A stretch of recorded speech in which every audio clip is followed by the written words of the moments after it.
Welcome to New York. Yeah, welcome to New York. Welcome to this event today, everybody, on adaptation finance. Is that volume? Is that? That's good. We're about to start relatively soon.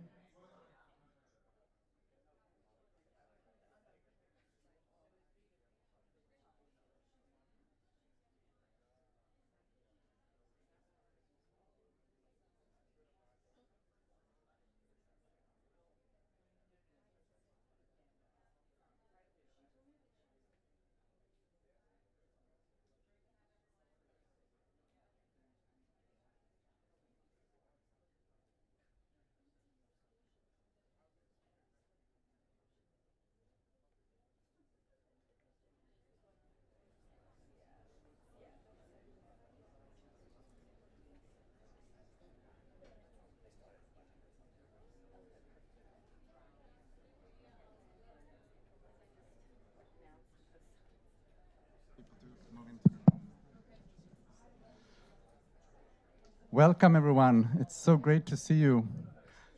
I would just like to ask you to take a seat. Let's see if there are some people out here as well, so that we can start in just a minute.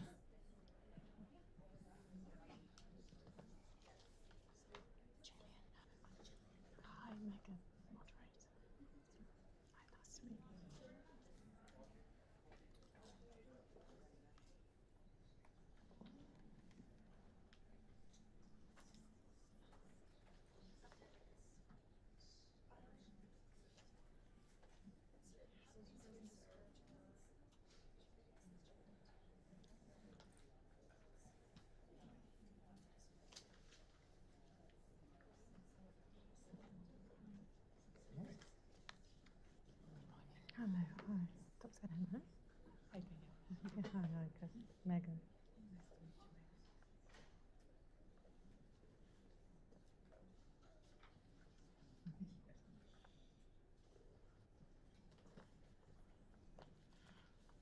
Wonderful. I think we will start, even though we have there's a few people still arriving, but I know there are also people online waiting for us to start, so it's a good way to kick off. My name is Mattias. I work for Dan Church Aid, and I would like to welcome you all on behalf of the co-hosts, which are Dan Church Aid, Institut Talanoa, and UN Foundation. And we are so happy to have you here for this event, where we will talk about Adaptation is Life, Scaling Up Finance for Adaptation in the Road to COP30. And I can already now also give a teaser that there will be some, we will also talk about loss and damage, which is of course the effect, what will happen when we reach the limits of adaptation. A few practical logistic notes before we start. There will be time for questions, both from you in the room and those of you following online.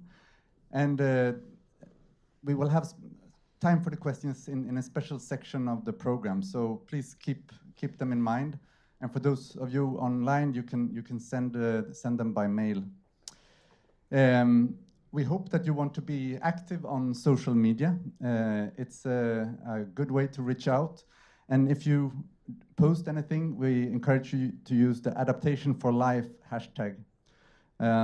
There is also online, there is also handles to several of the speakers if you want to tag them and promote what they are saying. But right now, it's my pleasure to introduce our moderator. And we are so happy to have Megan Rowling, who is editor for Climate Home and who has been working a lot with adaptation in the past. She will help us through the coming 2 hours and moderate this session. Welcome, Megan. Thanks, Mattias. I've got a microphone.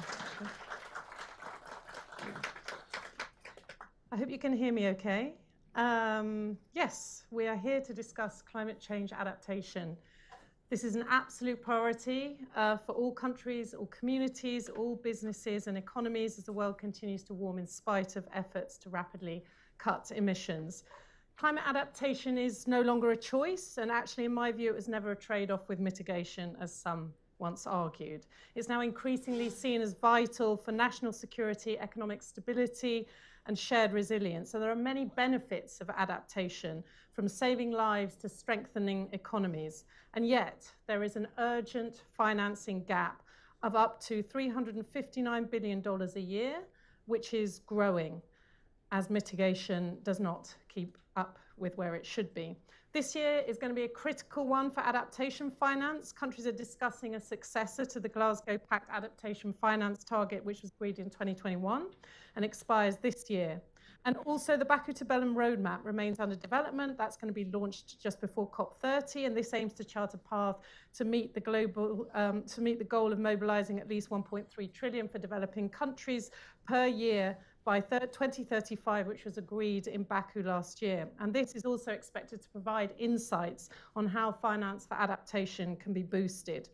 COP30 in Brazil is also going to decide, we hope, on indicators for the global goal on adaptation, and it will be a decisive milestone for scaling adaptation and loss and damage finance. So ahead of that, today, this event seeks to raise ambition on adaptation by reinforcing a simple message. Adaptation is everyone's business, and it must be financed fast and fair. So before we move to our panels, I'm going to invite up to the podium Philip Yang, who's the COP30 Special Envoy for Cities.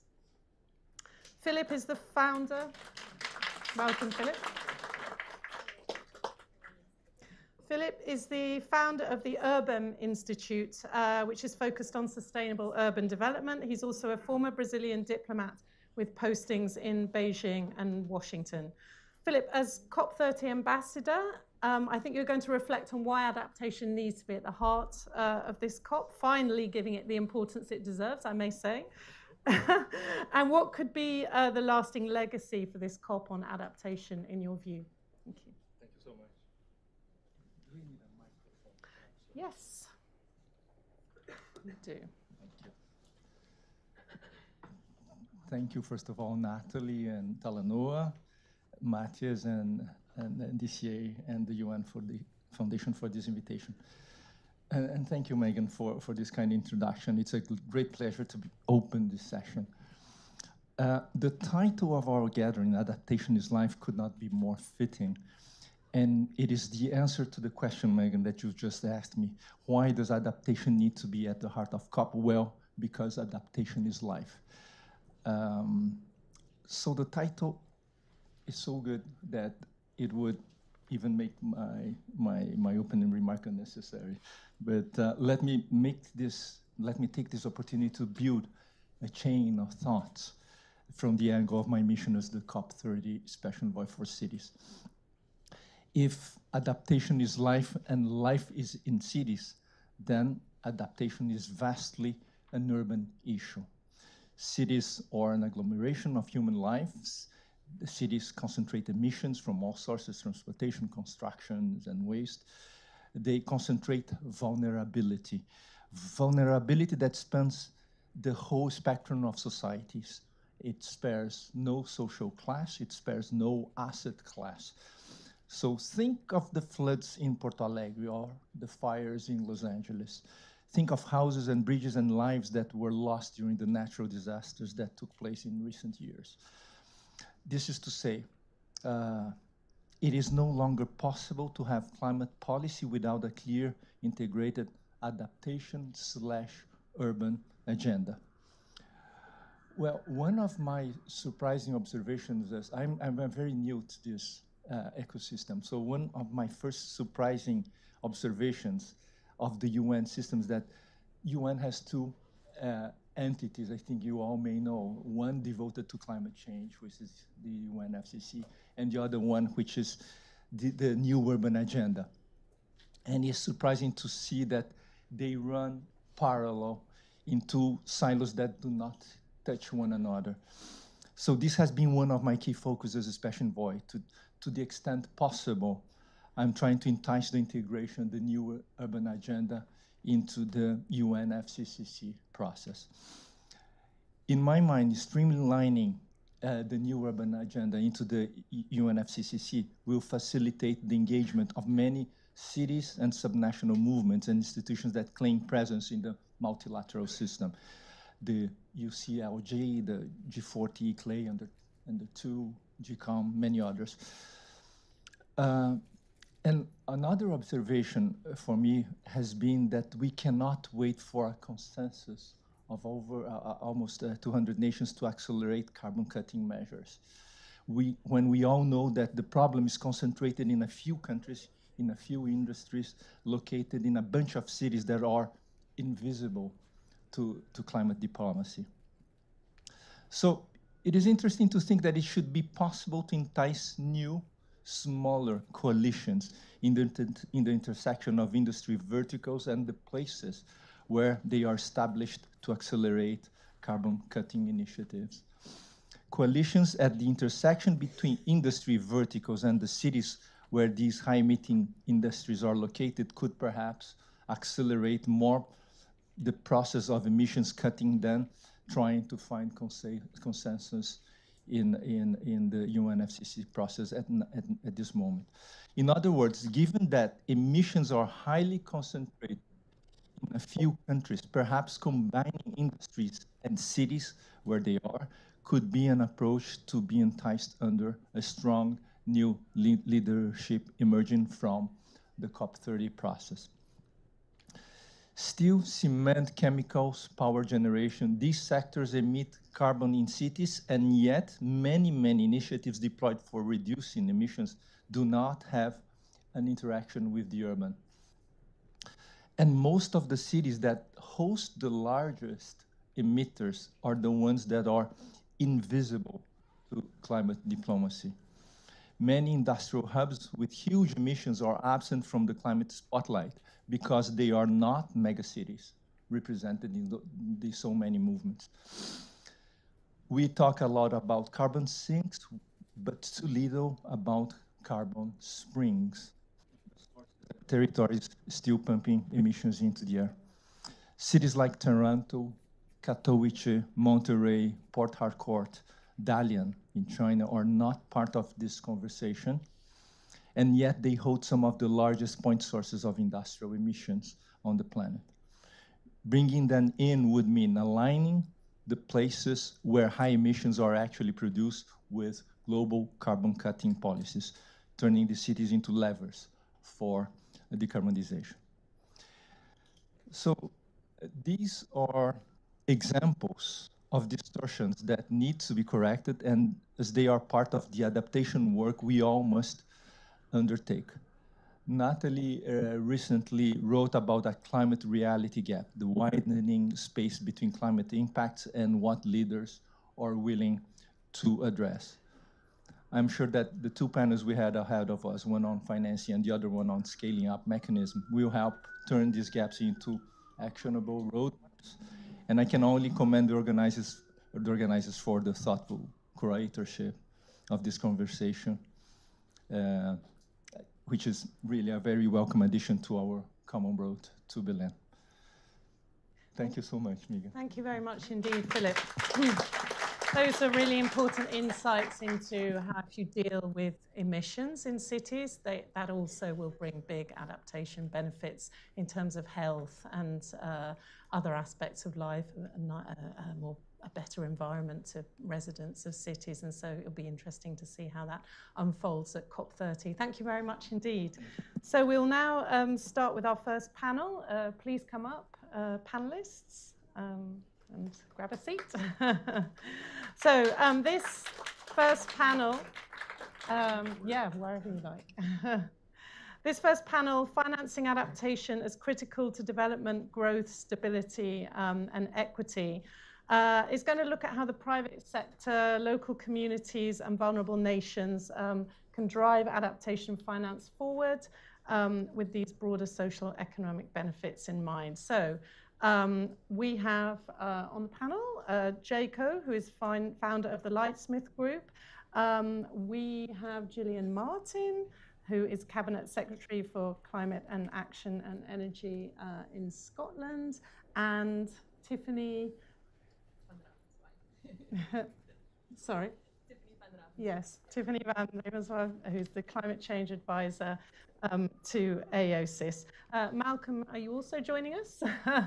Malcolm de Lesser is the Climate Attaché permanent mission of Vanuatu to the United Nations. We may have him joining us from Chad, but she, I think, is arriving a little later. So we're going to start with the private sector. Jay, you've been working on this issue, bringing the private sector into adaptation for more than 2 decades at the intersection of investment and public policy. And you also founded, as we were discussing earlier, the Global Adaptation and Resilience Investment Working Group. As you know, adaptation isn't just about protecting people, it's also about protecting profits, market share, and growth. And actually, conservative estimates put the losses to major global businesses from failing to act on adaptation at $1.2 trillion annually by mid-century, which kind of shocked me. But also mobilizing private capital is critical to closing the adaptation finance gap around the world and unlocking innovations. So Jay, could you explain to us why is it important for businesses to invest in adaptation? And how has that perception shifted over the years that you've been working on this? Sure, can you hear me? Oh, great. Well, thank you very much for having me. First and foremost, it's wonderful to see the topic of investment really come into the frame in the incredibly important priority of adaptation, which is now, I think, somewhat even existential for many communities around the world. So let me, first and foremost, before we talk about what a wonderful business opportunity, investment opportunity it is, really take a moment to recognize the fact that climate change is a humanitarian tragedy. It's one we've created for ourselves, for people that are the most vulnerable populations in any community or country. It's a problem that we've created for the developing world, and it's a problem that we've created for many, many future generations. So I will tell you that there is an investment opportunity here, and the private sector is beginning to see that, and it can be mobilized, and that there is, a trajectory that helps us to address what has become a really complicated challenge. But let's start with the premise that I would love to never have the opportunity to invest in this area, first and foremost. So with that, what does the private sector actually think about adaptation and climate resilience broadly? And I think what is interesting is I just came from about 4 meetings yesterday at the beginning of Climate Week here in New York, and the surprise is that adaptation is finally coming into the focal aperture, let's say, of the private sector and private sector investors. And so one of the things that we described in the spring meetings discussions with many, I think, of you, is that we published a paper last year at Gary, the Gary Group, and it's available on the garygroup.com website, called The Unavoidable Opportunity. And what we mean by that is the science now says, as of 2023, IP6, that the trajectory of climate change between now and 2030 is basically fixed.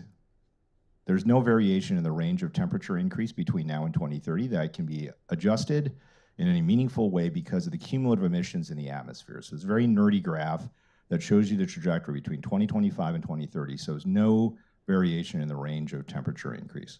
And from 2030 to 2040, there's a moderate amount that if we had enormous amounts of progress, which we're likely not to have, on emissions reductions, you could slightly bend the curve between 2030 and 2040. It's highly likely now that we'll bend the curve the other direction given current emissions trajectory. So what that really means for investors and policymakers and for all of us, if you translate the science, is that for the next 5 to 15 years, the trajectory of global warming and the knock-on effects of climate change, the effects that we're all going to be seeing and having to deal with, are effectively inevitable. The only thing that can actually change that trajectory, according to the IPCC, is a supervolcano, like a Pinatubo event, that would delay warming for 1 or 2 years. So the problem is, for investors and policymakers, I would argue that you actually know more right now. You have greater certainty about the trajectory of climate impact on your company, on your community, on your country, than you do about interest rates, inflation, tariffs, which could change any day now, artificial intelligence, consumer behavior, which K-pop movie is going to be most popular in the next 5 years. And 5 years from now or 15 years from now, I have no idea what any of those conditions will be like. Right. Inflation, trade, global politics, alliances, consumer behavior, technology. But I have enormous certainty that this trajectory is going to now happen in the relevant time frame. And the IPCC actually describes it saying some changes are now unavoidable and or irreversible. And so the result of that is you can make investments around that. And that is like certainty. Well, that creates certainty. It's not great news. I would love global warming to be flat, which is where it's been for like, several thousands of years, or the entire scope of recorded human history. The temperature variation has been very limited. But now you can make decisions. In fact, you have to make decisions about this. And the interesting thing is that description, the unavoidable opportunity, this is an unavoidable trajectory. The opportunity is to do something about it. It's to deploy capital against it. It's to make investments in it. It's to scale technology for it. And that is a clearer opportunity than almost anything else that I can think of. And investors, for the first time this year, have started to actually really describe it this way. So the Government Investment Corporation of Singapore and one of the other sovereign wealth funds, Temasek, in Singapore, both published reports this year saying the investment opportunity for technologies and solutions for climate change, for adaptation and resilience to climate change, most of which are not called that by the companies that make them or the people that invent them, is in the $0.5 trillion to $3 trillion range. It is a $1 trillion opportunity for investors because the scope of the challenge we've created for ourselves is so enormous. So what I want you to think about is two things conceptually, and then we can come back for some more specific examples if that's helpful. And I'm sorry for soapboxing here for a little bit. I want you to think about investors going through a 3.5 stage development process. It's a journey to get to adaptation as an investment idea or an investment priority for anyone. The first stage is when. When do we care about climate change? And for years and years and years, people thought this is a 2050 problem, it's a 2100 problem. It's incredibly remote. It has nothing to do with me. It's about polar bears and coral reefs, and that's very sad for them, or people that live very far away from where I am. And I think that question of when has been answered now with the disasters in every continent on the planet. The most recent here in this country, $40 billion of destruction of some most valuable real estate in the world in Los Angeles, and tragic loss of lives of children in Texas from excessive flooding. So the when question's been answered as now. The second stage is, if you know that the phenomenon is happening, what is the downside risk? So many people are looking right now and saying, is my house going to be safe? Is my investments going to be safe? My pension, my retirement, my operations, my infrastructure, my energy, my health, right? All these things. What's at risk? That's the second stage. And the third stage is, if there's downside risk, there must be some upside. There must be upside in preparing for that risk or avoiding that risk and preventing that risk from having that impairment of value for my future. And then the 3.5 piece, which we're just getting to, is if you can actually avoid the risk and then understand how much more complicated the environment's going to be going forward, there must be a competitive advantage if you can actually do that. So the example I give you is, there's a lot of talk in technology about what they call the Kitty Hawk moment, right? Kitty Hawk is the location where the Wright brothers in 1903 have the first powered manned flight. They invent the airplane. And within a decade, there's like 25 companies making airplanes, right? We have flight. It's amazing. 1929, at a place called Mitchell Field, there's a pilot named Jimmy Doolittle who makes the first instruments-only flight. He blacks out the windows of his airplane, and he flies entirely by looking at the technology and the instruments inside the cockpit. So that unlocks the ability to fly at night. That unlocks the ability to fly through turbulence, through storms, to use technology to advance what was only available on clear, sunny days.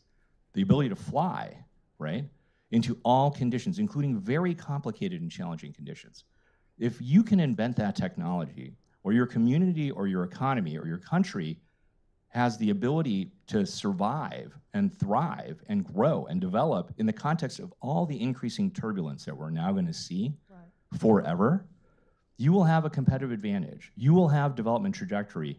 And if you do that and your neighbor doesn't, you're going to continue to advance, and everything else is going to continue to become more complicated. So that is the opportunity that's available. That is a super strong case that you've made there, Jay.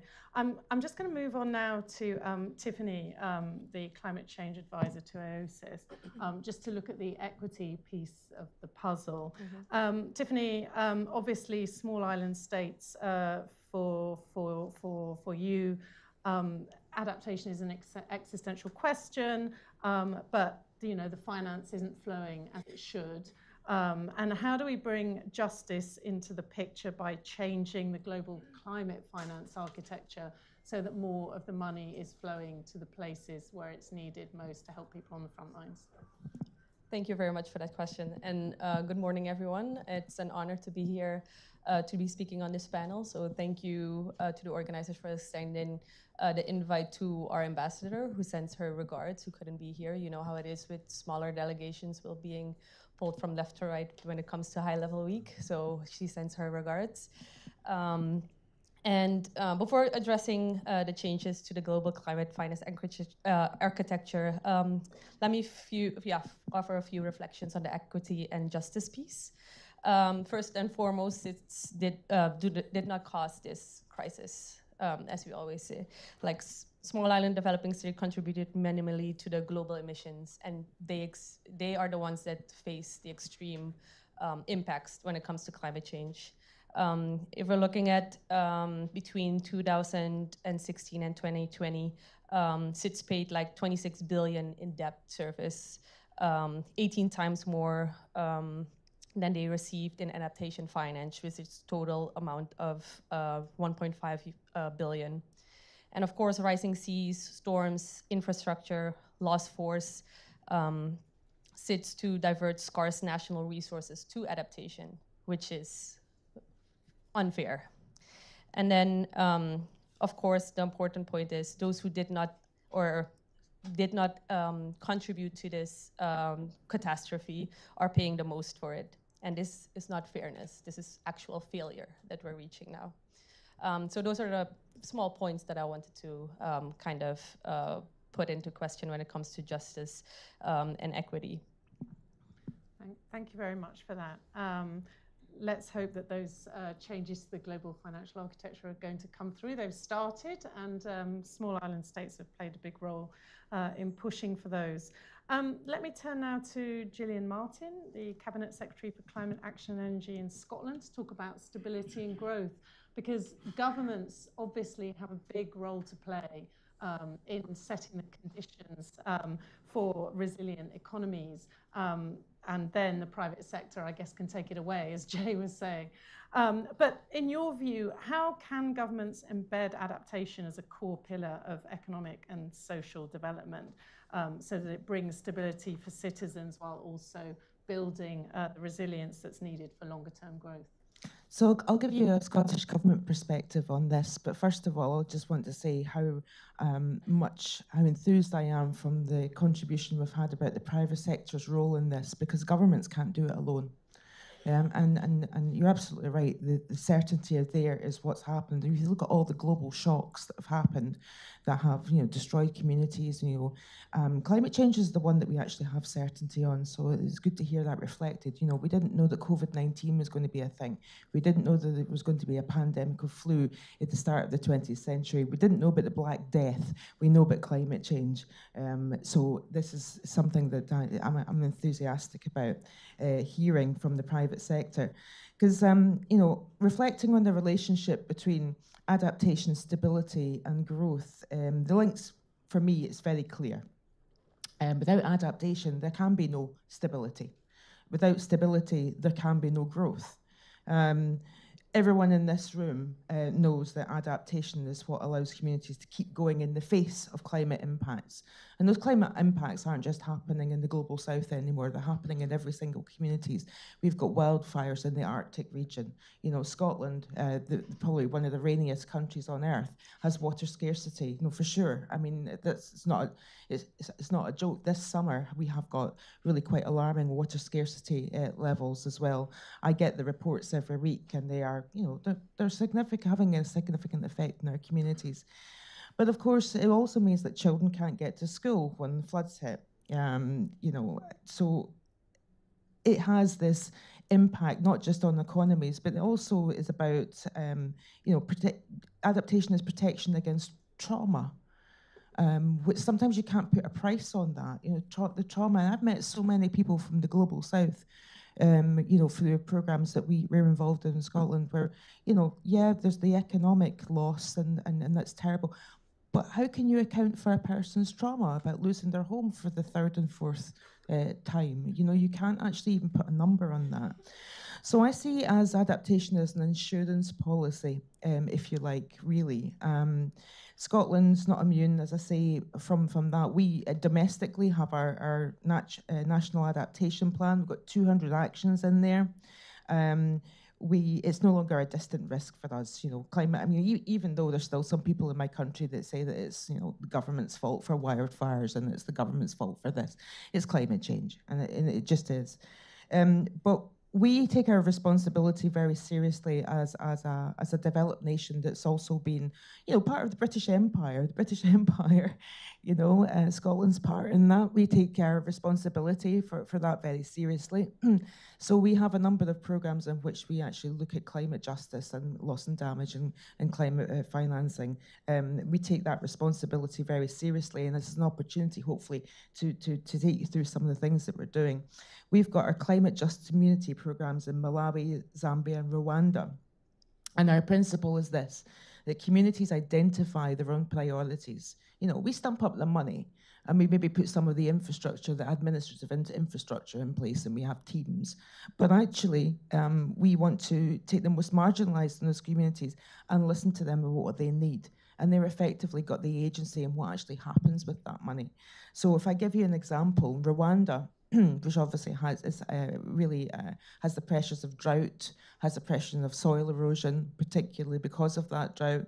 I'll give you an example. We've got steep hillside areas that have, you know, really prone to flooding and landslides. You know, year after year, crops just not able to sort of like, you know, hang on to those hillsides. The communities created 600 hectares of terracing. Now, that wasn't us going, oh, you should do this. That was them saying, can we have the money to do this? Because this will make us resilient. Absolute game-changing resilience. And that work brought in young people, older people, those with disabilities, groups who are often excluded, and they were paid for their time in building that terracing as well. So they were not just involved in the resilience building, they're actually getting, you know, wages and salaries associated with that. And that hillside is now, you know, which would collapse regularly, is now a resilient place in which to sort of like have food security. And we tend to involve people that are left behind, but we also prioritize the women in the communities and the young people in the communities as well. You know, we're the first country to also have a pledge, not just a pledge, because, you know, we're sick of pledges, right? We actually need to see money actually deployed. We've got a loss and damage fund. The loss and damage fund has been critical in moving the dial around this. And I think that subnational governments, if we're able to put money into loss and damage, we're able to effectively say to the bigger economies, if we can do it, why can't you? I remember when Scotland was so vocal about the loss and damage fund and putting money behind that at COP26. It was a real game changer, actually. It's the first country that really stepped up to do that. How do you see progress on the loss and damage piece? Because obviously your Rwanda program, for example, is really establishing resilience, but not everybody has access, unfortunately, to those types of programs, and so support for repairing loss and damage is necessary. How is Scotland perceiving that work now and pushing forward with it? Well, I think we're so embedded in the communities, and I think that's the thing that makes all the difference. We have got partnerships. You know, listen, we can't do everything, you know, across the world that are affected. So we're concentrating our efforts in countries that we've got like those ties with. We've got those, you know, long-standing ties with the 4 countries in the African region that we know we've already got that sort of like, you know, those friendships and those ties, so that we can actually have trusted partners in there delivering on the programs. You know, I think this is the problem you have with aid historically, is that, you know, you've not been able to maximize the funds that you've had, because maybe having to go through governments in order to have them deployed. We don't do that. We actually have these partnerships between, Rwanda, Zambia, and Malawi, long-standing relationships with them. So, really, there's actually the people in the communities that are our advocates for the Loss and Damage Fund and the deployment. So they're almost like feeding back up from the ground up as to what they need. And what they need is the things that are actually going to provide stability rather than a top-down approach of, here's a lovely project that we're doing over here for which our politicians come out and stand next to the children and make themselves feel good. No, it's bottom up. Right. And that makes all the difference. And the example I gave about the terrorist thing is an example of that. Right. Fantastic. Thank you so much. I think those types of loss and damage and adaptation efforts have to take place within the broad global framework. And it's, as you say, very much a justice issue. So we're going to go back out again to the global level with Malcolm Delesa, who's serves as climate advisor at the Vanuatu Permanent Mission to the UN. And Malcolm, I think you've been supporting the implementation of Vanuatu's climate diplomacy program, including the International Court of Justice advisory opinion that was so impactful in July. And basically establish the legal responsibilities of states when it comes to climate change. How is Vanuatu seeing this decision as a lever to support efforts to urgently scale up equitable action on adaptation as well as loss and damage? Thank you, Megan, for the opportunity, and very much delighted to be here today, and especially amongst esteemed lineup of speakers before me.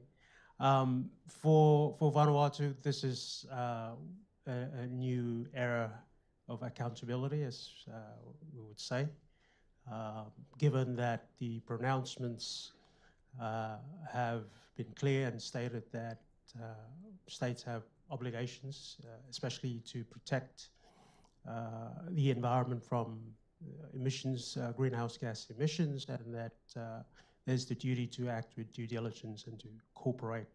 And in failing that, then there's legal responsibility as far as cessation of those particular acts. So we see that as, if you translate that as far as adaptation is concerned, it's no longer something that it's a choice or a voluntary commitment, but an actual legal duty to do so.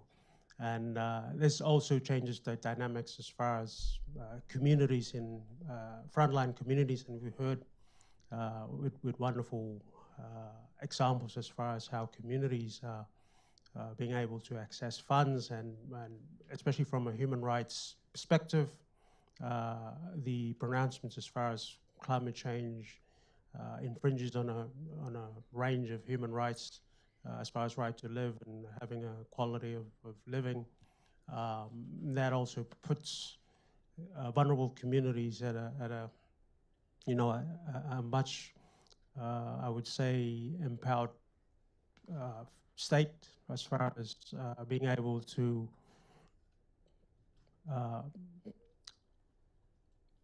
how can I say, in terms of demanding or being at the front line as far as ensuring their particular human rights are secured and protected. And we've heard from previous speakers as far as being able to have a secure and thrivable, prosperous future. So I think the dynamics as far as the landscape is changing, and we would envisage and hope that this particular pronouncement will enhance and improve the level or state of negotiations, and as well as not only negotiations, but as how we would like to galvanize and mobilize resources right down to the affected communities. And just to add on to what the question for Vanuatu, we've also embarked on this loss and damage policy, and being one of the first in the Pacific region, and a suite of other countries are also following that same pathway, and that particular loss and damage policy takes comprehensive risk management approach and looking at a more programmatic rather than a projectized approach, so that it's very much well embedded within government development planning. And leading from that is this whole financial mechanisms that is being stated within the policy, and the need to establish a loss and damage finance and a fund, which I think we can take a leaf out of what Scotland is doing. So we're looking at how that can be set up and have direct access as much as possible to frontline communities, and looking at innovative delivery mechanisms as far as, say, blockchain-powered approaches or micro insurance products, or even community-led financing. So those are particular delivery mechanisms as far as enhancing delivery is concerned, so that you get funds right down to those particular communities that need it. So yeah, thank you so much.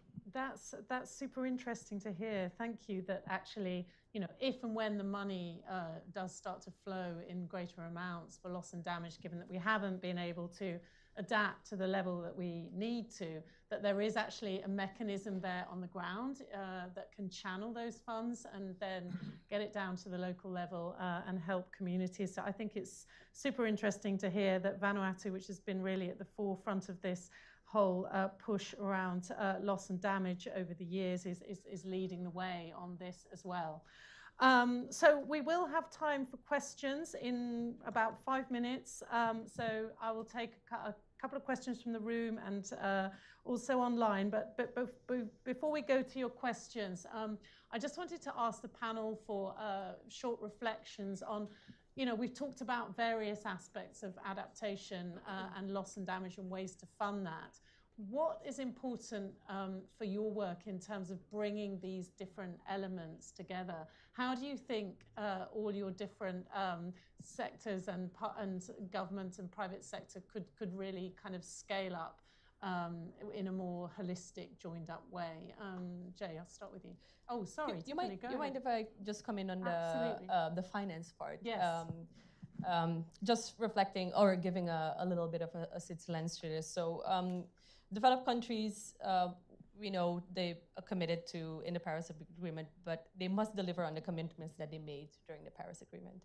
So under the UNFCCC and the Paris Agreement, developed countries agreed that they would lead in finance, technology transfer, and also on capacity building. So the 3 pillars of means of implementation. And what we need right now is implementation. Right? And we need those 3 pillars and the developed countries to actually deliver on those 3 pillars. So only a fraction of the 100 billions of climate finance mobilized annually reaches developing countries. So SIDS need immediate implementation of long-standing commitments and systematic reforms to make finance accessible to the most vulnerable, of course, and also effective. And if a visible commitment that we need to see emerge from COP30 is a concrete scaled-up adaptation finance with predictable annual targets and reporting, including through a successor of the Glasgow Climate Pact. As we know, in Glasgow, we made a adaptation finance goal, and this year we need a new one since that one has passed. So what the point I'm trying to make is words on paper are not enough. Action and resources must follow. And in terms of the tailored support for SIDS, we have special circumstances, and that is enshrined in the Paris Agreement as well. So SIDS face high exposure to sea level rise, tropical storms, geographic isolation, food import dependence, and currency fatality. Just an example, hurricanes like Maria in Dominica caused losses up to 226% of their GDP, while atoll SIDS struggle to protect land barely 2 meters above sea levels. And Palau's population is only 20,000 people. So climate finance must reflect these unique circumstances and realities that we're living with, and we need development banks and partners to recognize, react appropriately to our special circumstances. So the point, again, what I'm trying to make here is not one size fits all. Like, the solutions that we now have failed the most vulnerable, and we need tailored solutions for the most vulnerable. And we need the climate funds to deliver annual SIDS losses and damages estimate of 1.1 to 2.7 trillion by 2050. So the Fund for Loss and Damage must be capitalized and operationalized effectively for SIDS. We can have it as another empty multilateral fund, and we can't have that. So we need to have access to climate finance. We need to see our climate finance architecture, such as the Green Climate Fund, the FRLD Fund, and the Adaptation Fund, capitalized and scaled to move ASAP to tripling our outflows. Sure. So promises without funding are empty words for those on the front line. And of course, I also want to get it a little bit on the reform of climate finance architecture when it comes to equity and accessibility. The current system is fragmented, slow, and expensive with high transaction cost for small projects, like those in SIDS. So direct access modalities, regional platforms, and streamlined, simplified application processes will enhance efficiency and ownership and also predictability when it comes to climate finance. So small governments have limited capacity to meet the same bureaucratic requirements of big development projects from major economies. And I think that's a little bit what I wanted to add into the whole conversation. Thank you very much for that. I think it's important to lay out the different areas where the funding can come from and where it's missing currently, where there's not enough of it, and the fact that we need to really scale that up. And we're going to talk a little bit more about that also in the next panel. Jay, I just wanted to come back to you and ask, can business really help to bring justice into the adaptation picture? That's something that's often said, that that's an area where business can't really help because there isn't profit to be had from those types of adaptation interventions that are perhaps to do with health or areas where it's not so obvious, such as in agriculture. Is justice important for businesses working on adaptation?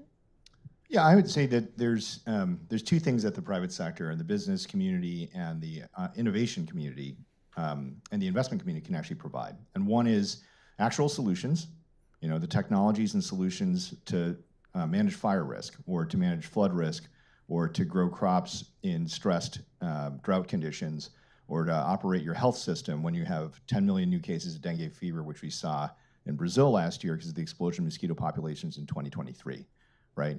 All those solutions are not made by governments, mostly. They're mostly made by the private sector. And they can be scaled dramatically if there's an investment strategy and a return on that investment, which you can get in a lot of OECD, northern, and global countries, right?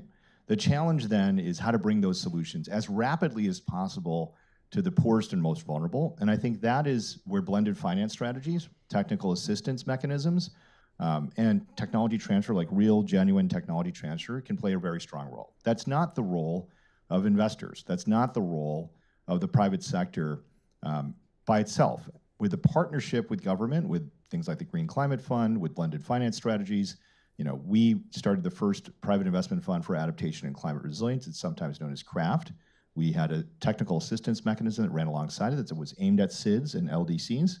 And we brought water technology to Vanuatu and Papua New Guinea and Tonga. And we are trying to bring fire management technology from the US and India to Brazil, El Salvador, and Belize, as well as Turkey and potentially Southeast Asia. Because if you want to deploy electrification, you're going to have fire risk because of the power lines that, whether you're in Los Angeles or whether you're in the Eastern Cape of South Africa, which has been on fire for the last 3 years because of these same problems. So those solutions can be developed and scaled by the private sector. That's where they come from. That's where innovation is happening. To bring them to developing countries, which may not be that large markets, which may be much poorer populations, you can buy down the future price of these technologies, just as we have in solar and other places where the future price of those technologies can be paid for today through blended finance mechanisms and other mechanisms. What I would argue is needed from the private sector side, in partnership with the public sector and the rest of the ecosystem, are really two things. One is some kind of specific certainty. You know, people talk about the artificial intelligence stack, the AI stack, and I think there should be an AI stack that's the adaptation investment stack, which is, here are the challenges each country faces in water, in agriculture, in your health system, because diseases are going to change, in your energy system and reliability, in your transportation logistics system. And then here are the private sector solutions that are available, the technologies that we know work, that could be scaled at different price points. And then if you decide at the local level which of these priorities you have, a financing package should be made that enables that country to actually take those solutions, not just funding, solutions prioritize that work for people in those countries and the financing available to do that. So the private sector can show you those solutions and they can scale those solutions. It needs to have engagement with government, engagement with local populations, engagement with the climate finance community to actually do that. We're developing an integrated investment platform strategy called Scale that builds that kind of mechanism. That could be a counterparty to country platform approaches, which I think take this kind of strategy. So the private sector is here. We have technology, we have solutions, we even have capital under the right conditions. But it needs to find a partner in the public sector and in the broader ecosystem that it can actually interface with. And so this is my last point here, which is the problem we have now is time. Right. Okay? The rate of change now is going to accelerate. The amount of physical risk and impact is now going to accelerate, and we're not used to thinking about that. And so we need to scale solutions as fast as we can and bring them to vulnerable populations as fast as we can with as much capital and many instruments as possible. And the challenge for the private sector is this. If governments cannot make decisions in less than 1 year, no one in the private sector cares. No one in the private sector can actually engage. If it takes 2 years or 3 years or 4 years for governments to act and engage the private sector through financing mechanisms, through the provision of blended finance, through the execution of all these strategies, then the private sector simply won't be able to engage. And all of these solutions will be available in the private sector, in the countries that can afford them, for the populations in those countries that can afford them. And the mechanism to bring those solutions and that finance to the vulnerable populations will fail. It'll fail because of time. And so I urgently urge all of you to think about your own institutions and to try to make those decisions within a year so that the private sector can actually engage with you. And if those two speeds don't match, then the private sector's willingness, and it is willing and able to help be part of the solution, will be wasted. And the time that we have to solve this problem will be lost. So if we're having this conversation 5 or 15 years from now, the climate will have changed. And the question is, what choices are we going to make in the next year that actually engage the private sector with the public sector and other sectors to actually make progress? And if we're talking about this in a year, then that will have failed. Thanks, Jay. That's super important message to get across. And I guess for governments, urgency, you know, is perhaps more challenging than for the private sector. But yes, indeed, we just don't have any time to waste. And it's great to hear that the private sector is willing to make those investments, but perhaps a better way of joining the two sides is required. Perhaps some discussion around that will be had at COP30. I'm going to take a couple of questions from the audience. We don't have a lot of time, so if I could just take 2 questions, one there in the middle and one right here. And then perhaps we have 1 or 2 online as well. Yeah, so down here and then in the middle over there. Okay. Sorry, a lady in the middle. Thanks. Hi, pleasure to meet you. I'm Monica, leading the Ban Ki-moon Foundation, so the foundation of the former Secretary General. And I want to commend particularly Scotland and your intervention because it's exemplary. It's exemplary to see that you're really doing bottom-up work in Rwanda, in Zambia, in Malawi. We are in similar regions. And I wanted to ask you, Honourable Cabinet Secretary, how can we entice further governments in the EU and beyond to do similar work? Because this is exactly what we as Ban Ki-moon Center are trying to do with several governments, and we need help. Down here as well. Natalie Untersell from Talanoa Institute. Thank you so much. I have two questions, one for Jay.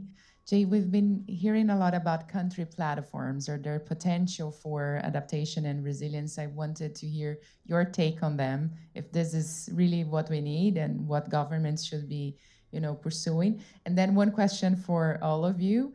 If you could choose one signal to come out of COP30 this year to unlock adaptation finance, what would that be? Thank you. Thank you, Natalie. Did we have any online as well, or is that? I think let's deal with those questions. Yeah, first to Gillian. Yeah. So one of the things about Scotland, which I'm sure you know, is that we are a subnational government. We're a devolved government. And I think we're one of the few devolved governments that are actually doing loss and damage. So I think there's a role for subnational governments here. We're quite influential, I think, and we have presidency and co-chair of Regions 4 and the Under 2 Coalition. But one of the things, and we have quite big economies within the membership of that. So if you take someone, I don't want to pick on anyone in particular, but you take someone like California.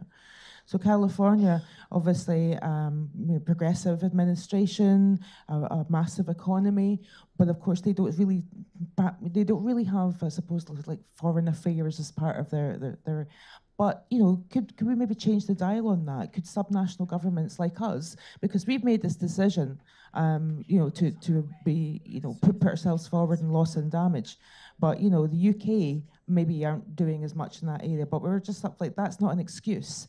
So where's the role of subnational governments in this? Can you actually take responsibility for sort of like, your partnerships with other countries and developing countries in particular, and use the same kind of mechanism in the climate justice funds and loss and damage? I think that's quite a leap for subnational governments because they don't actually have that responsibility on paper. But national governments are taking too long, frankly. Decisions don't take too long to get made. But then also we have the issue of some national governments rolling back on their commitment to addressing climate change in the first place. So again, if I use the example of California, progressive, more kind of centre left-leaning, democratic, and then they are in a situation of being in, part of a federal government that is turning its back on this kind of thing, is not really acting like a global citizen anymore. So, get your elbows out, maybe think about what you can do within your sphere of influence to maybe have programs like this. And I think if it's subnational level, government level, collectively we could do more, then there's, maybe we're shaming national governments into actually being a lot more agile and acting. Sounds like a good strategy, Julia. We've got 5 minutes left for this panel, so if we could maybe start with Malcolm on the end.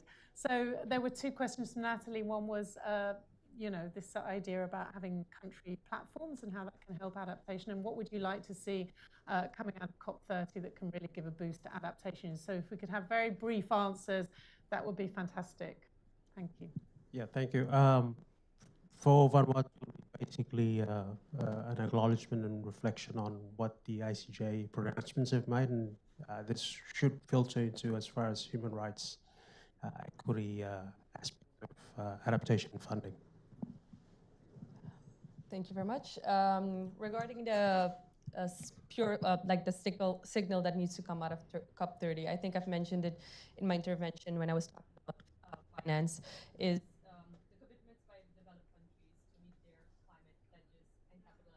of the funds is needed in the upcoming COP. And we're currently in the implementation phase of the Paris Agreement. And what is the implementation phase? The 3 pillars of means of implementations, which is finance, capacity building, and technology transfer. Thank you very much. Stop pledging, start delivering.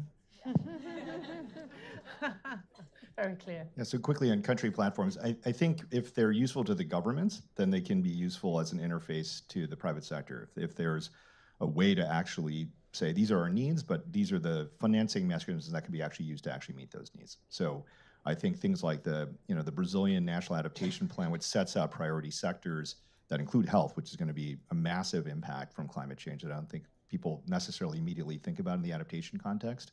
I think health and nature are going to be really important in the climate conversation going forward. And then how do you engage the private sector? And so an integrated platform, so the scale platform that we're working on, an integrated investment platform that has all the instruments, equity, credit, technical assistance, is something that we're piloting with the support of the Global Environment Facility and others at Lightsmith.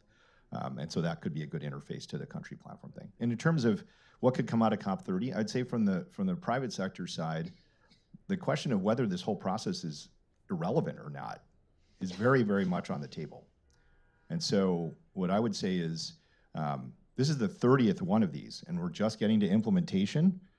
So that's kind of an amazing track record, guys. And so from the point of view of the private sector, it's where's the real financial commitment to engage with the private sector in a time that makes any difference to anyone, okay?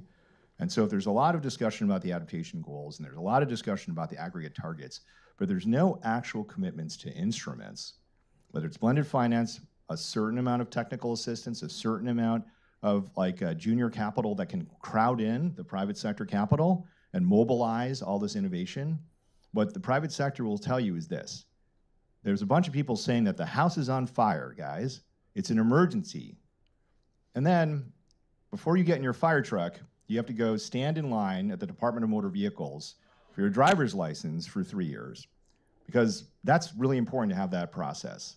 So there's an emergency, but come and talk to us in 2 or 3 years. And that is not a credible statement to make to the private sector that wants to drive the fire truck, or to anybody living in that house. And we're all living in that house right now. So that's what we want to see: real financial deployment and commitment that can actually then engage the private sector, because there's this constant cry about how dramatically important it is. 30 years of this, right? And where's the action? Why is this relevant?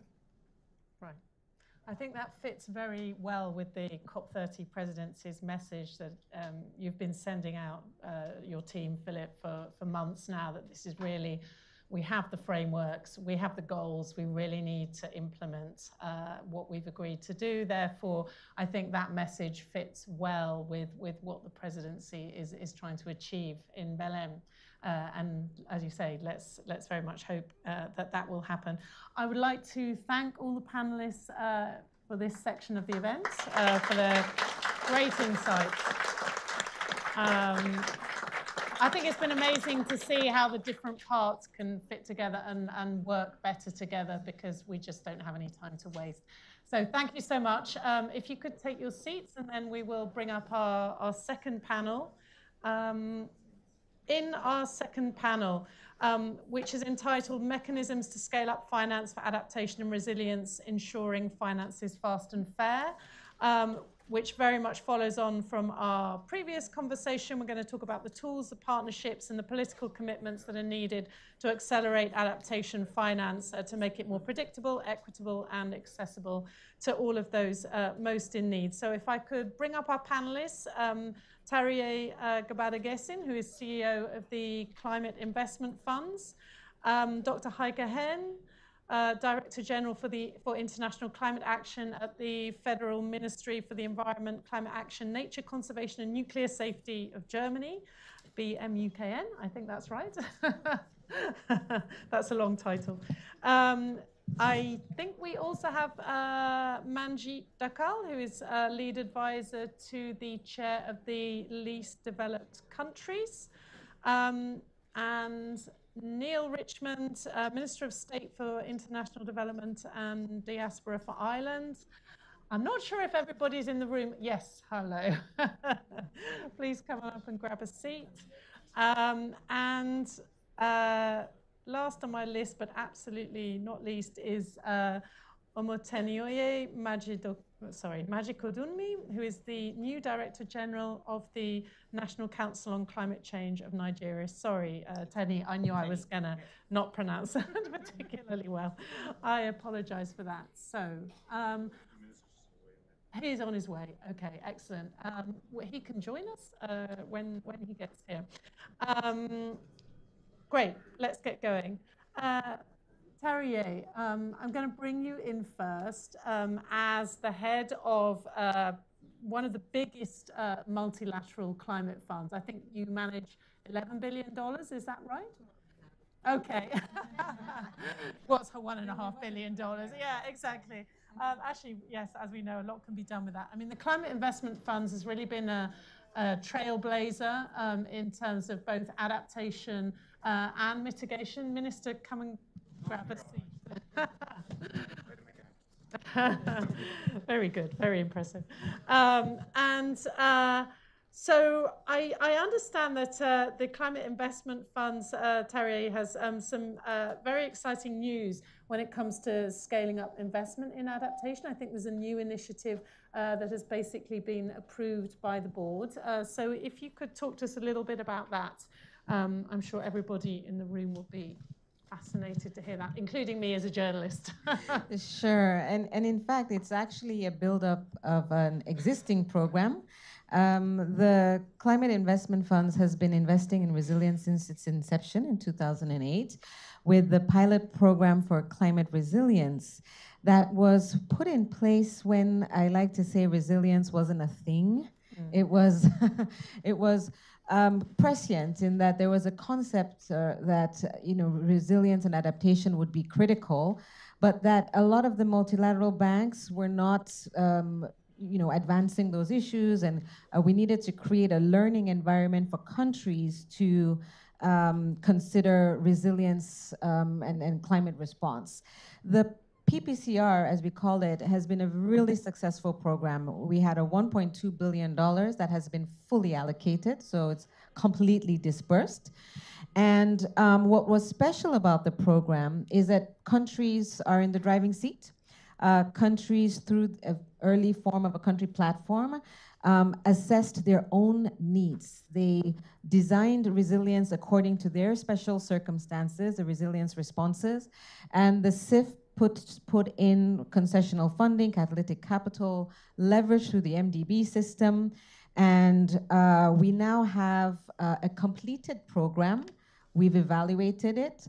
The program has surpassed 100% of the targets, key of which is supporting 65 million to people to deal with climate change.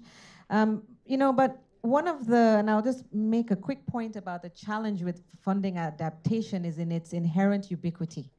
And it's cross-cutting, it's in everything, and so it's difficult to establish the archetypes. And what I would say is the countries will tell us the archetypes. And what has happened with the PPCR is that countries prioritize smart agriculture, livelihood enhancements by supporting with water stewardship and irrigation for farming, insurance for crop protection, health, and multiple others. Now, from that evaluation, we are building the second resilience program, which has been recently endorsed by the board. And we are designing it based on the evaluation of this first program. And what did we learn from the first program? First of all, because adaptation is cross-cutting, having multi-ministerial engagement, but when it's anchored with ministries of economic planning or finance, we saw the greatest deal of sustainability because it ultimately will tie into fiscal framework, into actually having a... It's back. Okay. Right. And so there would be sustainability. We've also seen that there was a great opportunity with private capital. It was not designed at the time to deal with private capital, but we had about 18% of the programming go to the private sector. And so the next program that we've received endorsement for is the ARISE program. It's basically accelerating.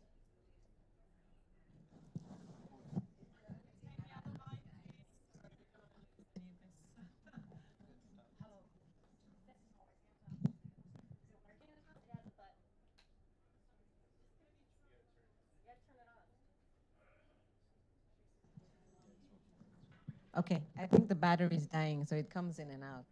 So the second program, the Accelerating Resilience Investments and Innovation for Sustainable Economies, is building off this most successful PPCR, pushing into the future with the objective to merge adaptation and resilience planning into economic development and economic development planning. It maps into the NAP process. The idea is that while we have ministries of environment, climate change councils, and the others that are building the broad-based NDC and NAP, there is a link between NAPs and the ministries of finance and economic development. And this is the full chain. Right. And so what our program does is it locks into this existing system to build coherence, but also to build that link and sustainability through that economic development pathway. In other words, cementing national adaptation planning into economic strategy. And this is really where we're going to turn the, to make things move. And it is also critical for private capital, because when you have a national strategy where the policies and regulation is, establishing and creating that enabling environment, then the private capital can readily allocate to some of the core sectors. So moving forward, in addition to embedding with, am I back? Yep. In addition to embedding our work into economic planning, we are going to be having targeted, we're going to be targeting private capital. A lot of the donors want to see more leverage with their allocations. The PPCR leveraged $3 for every dollar of our concessional funding, which is a great achievement in adaptation. We're going to seek to push that up, and we're seeking to work with private capital, private sector, looking at new models, looking at new innovations. And we're really excited. We're getting quite a bit of traction. And while there is a lot of pledging and there is a lot of talk, I think there are spaces where people are getting on with it and funds are getting on with it. Right. We have some track record here, and we're going to continue building. I'll throw out a final point about the multilateral development banking system. And the fact is that the MDBs remain committed to a lot of their climate targets. Many have, as a result of PPCR, scaled up their investing in adaptation. If anything, I think they're hitting up to 40%. And that's what this program achieves. It creates that seamless pathway into MDB funding that achieves that leverage and scale, and it's very useful and valuable to the architecture. Right. Thank you so much. That's really exciting work that you're doing there, and the fact that this is going to be integrated into economic planning, which I think is something that came out strongly from the previous panel. Can I just ask, do you have countries already lined up for participating in this program at this point? Well, the CIF has invested in 80 countries where we support emerging markets, developing economies, low-income countries, and SIDS. And when we launch the program, we will open a call for expressions of interest. Clearly, the most vulnerable countries, low-income and SIDS, are going to be a key priority for the program. But at the same time, there's a great interest in mobilizing private capital. And while low-income countries and SIDS are able to build in private capital frameworks, we always have to be cautious that grant funding and the deepest form of concessional capital goes to the low-income and SIDS, whereas private capital solutions might be more readily scaled with a middle-income country, and we can use that to test for how to potentially translate them to the lower-income countries. Okay, thank you so much. I'm going to go to Teni from Nigeria now, actually, because I think it'll be really interesting to hear your reflections on this approach from the CIFs. I'm not sure if this is something that's available to Nigeria, but in terms of how adaptation finance is being framed in this way, does that fit with the way Nigeria is perceiving how it needs to raise and deploy adaptation finance? Yeah, great. Thank you so much. Good morning, everyone. I'm Teni Majikudumi, the DG of the National Council on Climate Change in Nigeria.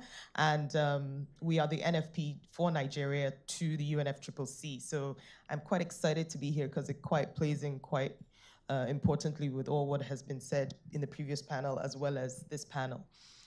In terms of going to what Terry had just mentioned, it plugs in quite nicely in terms of the leveraging global finance, which Nigeria has access. We have over about 120 billion in climate finance from green, the GCF, that is trying to be mobilized within Nigeria. And I think one important thing that she said was the plugging into that pipeline just so that there's symmetry. And we are working very closely with our Ministry of Finance to be able to access that kind of pool. And it literally just feeds strictly into the SIF funds. And so channels like that would definitely work towards what we were talking about, in enhancing adaptation is a life strategy to make sure that it is faster and there's now action and more talk, less talk, more action. And so if you look at it from that angle, that really helps to drive synergies and improve the bottlenecks, or reduce the bottlenecks pretty much. But so that answers your question. Going now on to, can I talk about my country, what we've been doing? Of course. Yeah, okay, great. So in terms of Nigeria's experience in scaling adaptation finance, a lot has been done. And I'll just talk a little bit more about what we've focused on, and it's the strong policy base. Nigeria's Climate Change Act, which was enacted in 2021, makes adaptation finance a legal mandate through the National Council on Climate Change, where I am the DG of. And this gives us a structured way to be able to attract and manage funds. So that is a very clear pipeline to be able to assist us in getting some more support and scaling adaptation finance in Nigeria. The second one is our green bond success. Nigeria was the first African country to issue a sovereign green bond, and we raised over 10.7 billion naira in 2017 and 15 billion naira in 2019. And a share of the proceeds was supported for adaptation, afforestation, renewable energy, and climate smart agriculture. And so that really just put us at the edge and at the forefront from Nigeria from adaptation perspective. And then going into now leveraging global finance, what we have done, we've accessed over about $120 million in climate finance from the GCF. And we have other partners as well that we're working with to be able to target resilient agriculture, renewable energy, and also ecosystem restoration. Another main one is the subnational leadership, which shows how we have pretty much been working towards scaling our adaptation finance. And states like Lagos, where I am originally from, even though I sit in Abuja most of the time, we have a lot of rising sea level issues in Lagos and Kaduna. But mainstreaming adaptation into the development plans have been quite popular, I would say, in those two states, because the governors there have been quite active, and they've been able to mobilize over 3 billion naira in combined donor and state funding for climate resilient infrastructure as well as agri. And so those types of strategic subnational leadership initiatives have really driven, because Nigeria has about 36 states. And so if you look at, these make up for a lot if you really combine all the efforts that the 36 states can do. So that shows us an area or an avenue that we could use to really push for more adaptation finance. Private sector, if I move on to there now, we now look at Nigeria's financial sector is aligning. 5 major banks in Nigeria have adopted sustainable finance principles, and pension fund managing over about 18 trillion naira, which roughly, my math isn't as good, I'm a lawyer, but it's about $12 billion, something along those lines. And so these are now exploring ESG-linked products, and that could definitely unlock a lot of adaptation co-benefits. Just 2 months ago, a month and a half ago, the Bank of Industry, which is one of our, it's a public bank for Nigeria, they have just launched their SFF, which is a sustainability framework finance principles, and is to be able to access more of these types of adaptation funds. So we are moving in a nutshell, but there is a big gap. The gap still remains. And this is some of the things that, we have. Nigeria estimates about 17 to 20 billion US dollars annually for adaptation, but we receive less than 10% of that. Right. Which is quite small. So the challenge we are looking at is to scale and to ascertain some predictability of some sort. Right. And as such, progress, definitely we've done some, but there is a big finance gap that needs to be touched on and worked on to be able to scale. Thanks, Tenny. I think that's the challenge that many countries are facing, you know, with adaptation needs in the hundreds of billions when you add it up, but actually the money that's coming through is in the tens of billions. So now we're going to move on to how to address that. So I would like to bring in some donor countries. If we could start with Heike, from the German perspective, I think one of the issues in climate finance has been having balance between money for emissions reductions projects, clean energy, and money for adaptation. And that is something that many countries have not managed to achieve. I think Germany maybe hasn't either. And I'm just wondering whether you could explain to us a little bit what are Germany's, and given that budgets are very tight in OECD governments at the moment as well, what's Germany planning on doing to keep up its level of adaptation finance and keep pushing this agenda forward? Because I know Germany has actually given amazing support to the Adaptation Fund, which has done really good pioneering work on adaptation. Yeah, thank you very much, and good morning from my side. It's really exciting discussion, and thank you for organizing it and having me. The challenging times we're in were mentioned in the panel before. So it's politics, it's budget, it's like my boss tends to call it the me first attitude in so many areas.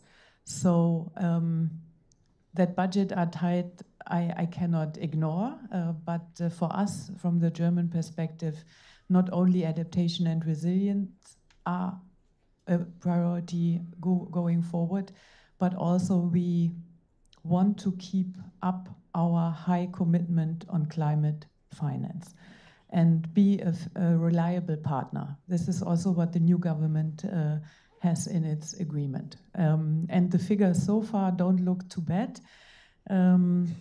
When I look at the latest years, and we had a commitment to provide 6 billion euros from budgetary sources, not speaking about mobilized private sector money, at the latest in 2025, and we achieved it for the first time in 2022. And still, also with cuts, the figures look good. But the challenge is there. The balance we have, I mean, we call it balance because it's around 48, 43, 45, 46. And the variance in that and the difficult in planning 50-50 result is that we also tend to work really speaking to countries and listening to their priorities. So you cannot plan in advance before you have the discussions with countries where you will land. You can show where you are open for capacity building, for implementation, all the different elements mentioned. But sometimes we have more asks for mitigation, more asks for nature-based solutions or for adaptation.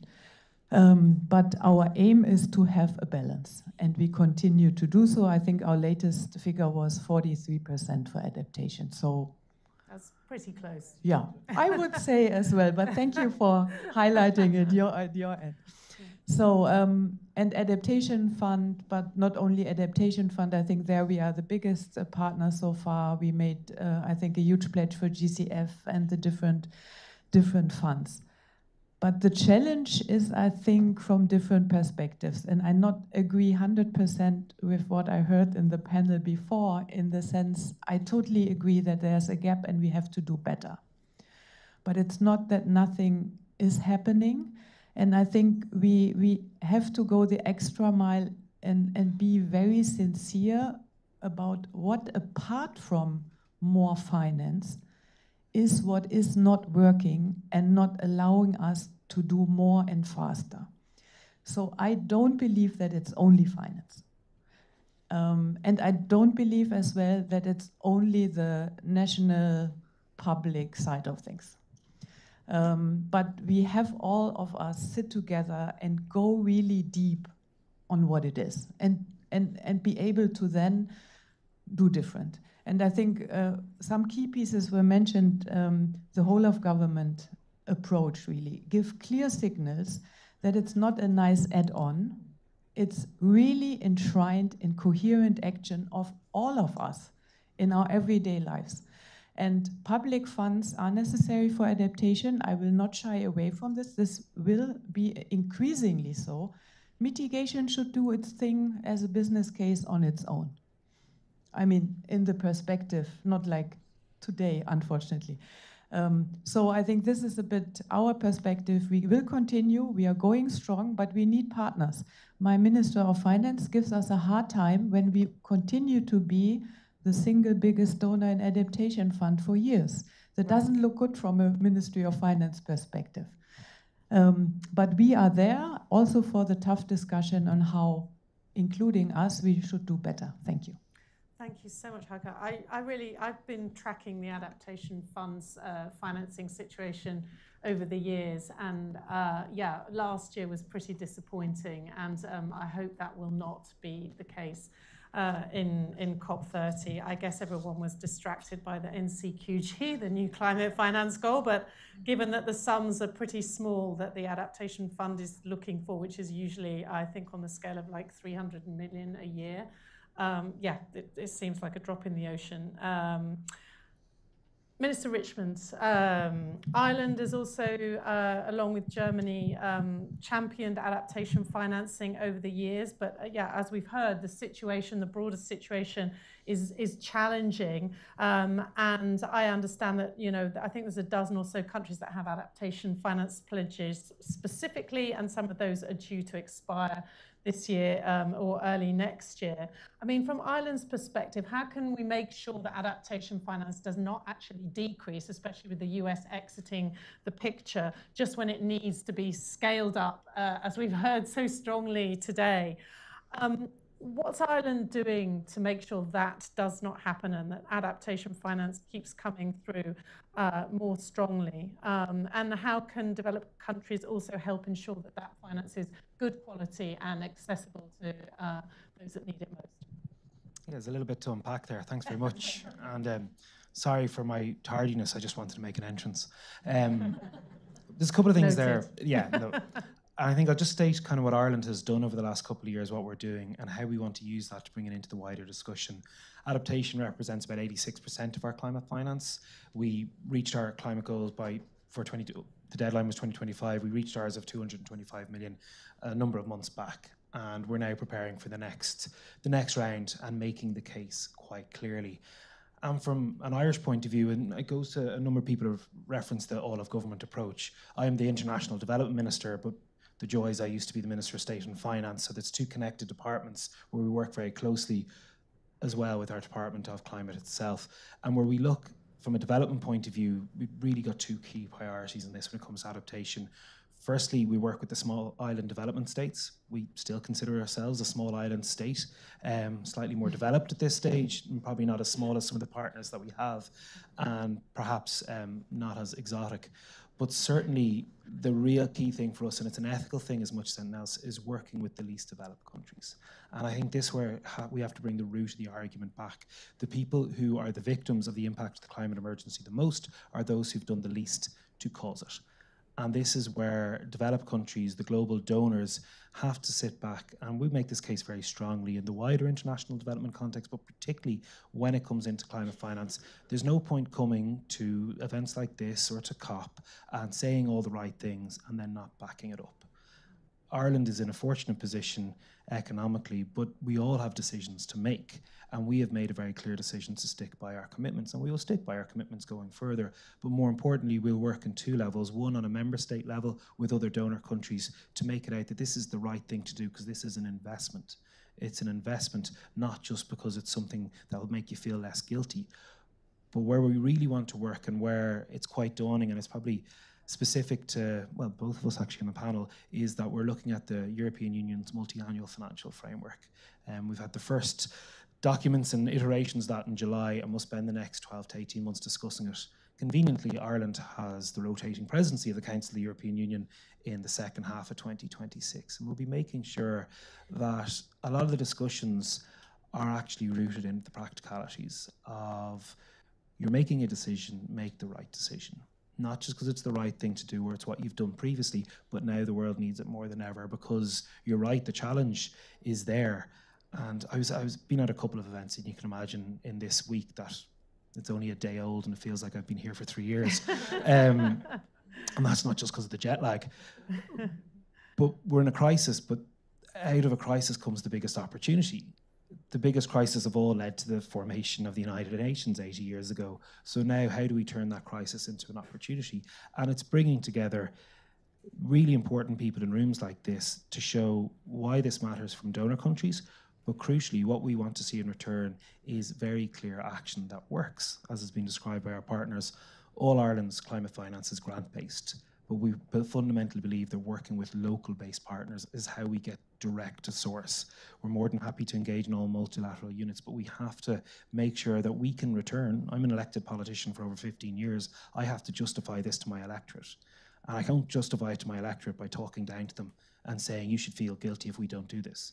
I need to show them how this is an investment. And I think that's the collective requirement that we all need to take from conversations like this.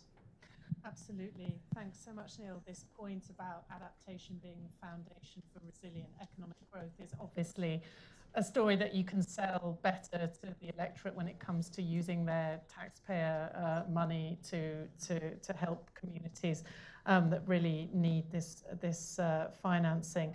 I would like to now bring in Manjit Dakal, who's the lead advisor to the chair of the Least Developed Countries Group, because the LDC group has always played a really important role in advocating for more adaptation finance. And as I said earlier, this year is when the current adaptation finance goal expires, doubling to at least $40 billion per year. And I think the last data we have, we were around 32.4 billion.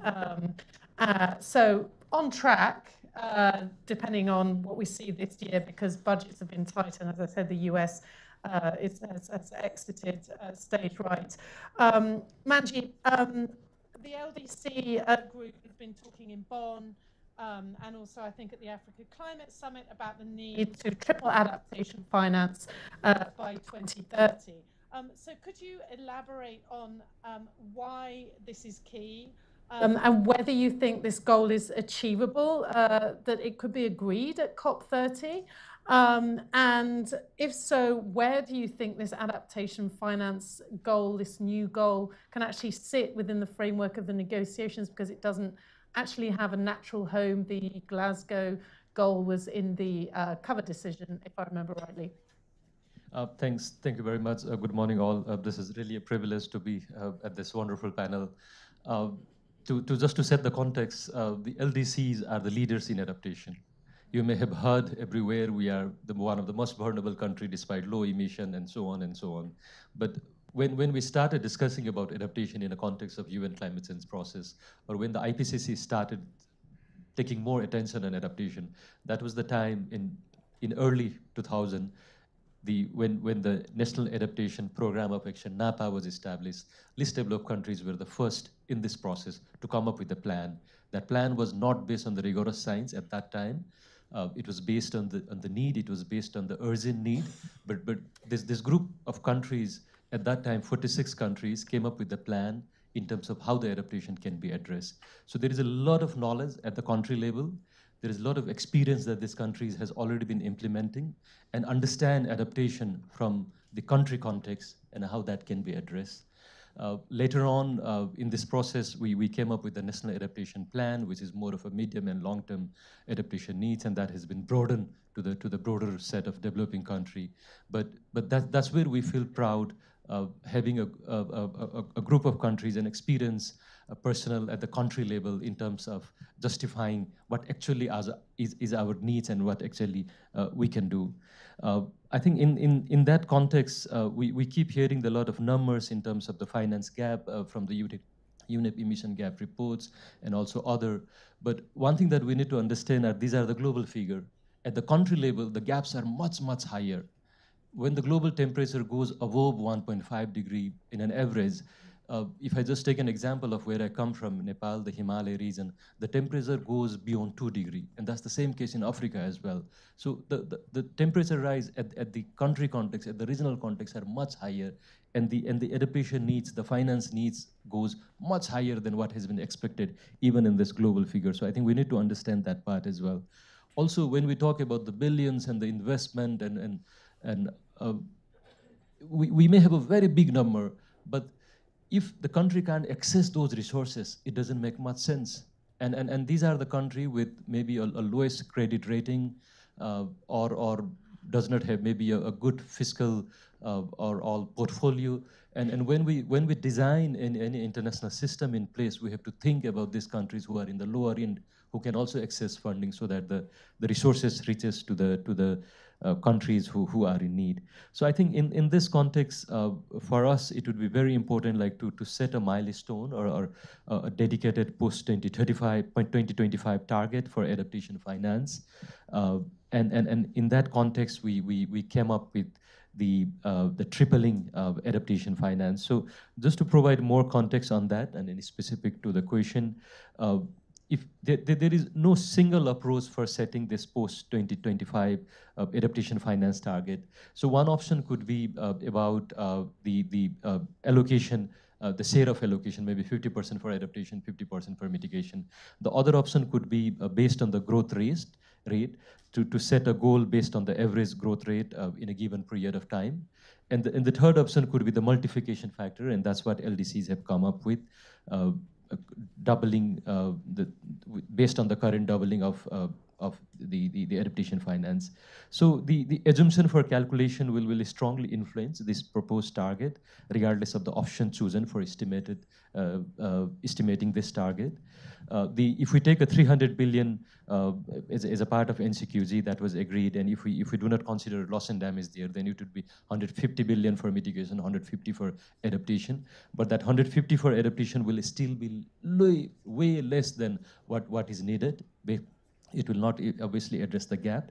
So the reason the LDCs are calling for tripling is rest on our interest to implement the provision in the NCQG where it talks about tripling financial flow from the operating entity of the financial mechanism from 2022 level by 2030. And this would benefit the LDCs and other developing countries through the higher grant flow and the increased flow through the funds that already exist in the process, including the least developed country fund.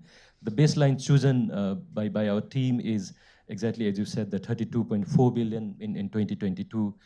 And if we triple it, then roughly it will be 100 billion. But again, as I said, that would, and we have taken this based on the OECD data, but this still will be way less than what is needed by the country. So the LDC tripling is not intended to fully close the finance gap, but it will bring attention to the urgency to the adaptation finance and scaling up resources in the short timeline. But at COP 30, I think there is also much that we need to do. If we can't set a very clear plan in terms of limiting the temperature rise to 1.5 degree, this finance number will keep on increasing. Yes, so we also need to have a decision that guides us in terms of limiting the temperature rise for countries to come up with an ambitious NDCs. It's not only about coming up with the ambitious NDCs, but also addressing the gap that the synthesis report will come up with. And side by side, extremely important, we have to keep on increasing the need for adaptation finance, and that's where we have come up with this idea of tripling adaptation finance and look for all of your support. Thank you. Thank you so much. So the gauntlet is laid down for COP30, and I think it's going to be super interesting and vital to see where those discussions land within the broader negotiations, but I'm sure the LDC group will be pushing all the way on that, as you have outlined so clearly. I just want to bring in a final guest. Hindu, would you like to take the seat? Hindu was supposed to be on that's fine. I've been sitting down for too long. Oh, okay. Thanks, Heike. Okay, would you like to go there? Okay. Maybe you don't want to listen from what I'm saying. I think it's Hunger Week, and so everybody has, yeah, okay, all right. So everybody is needing to leave soon. Hindu, I'll hand this over in a minute. I'm not sure the mic's fine. Hindu is the coordinator of the Association of the Pale Women and Autochthonous Peoples of Chad, AFPAT for short. I just wanted to ask you, basically, we've been talking about big numbers, right?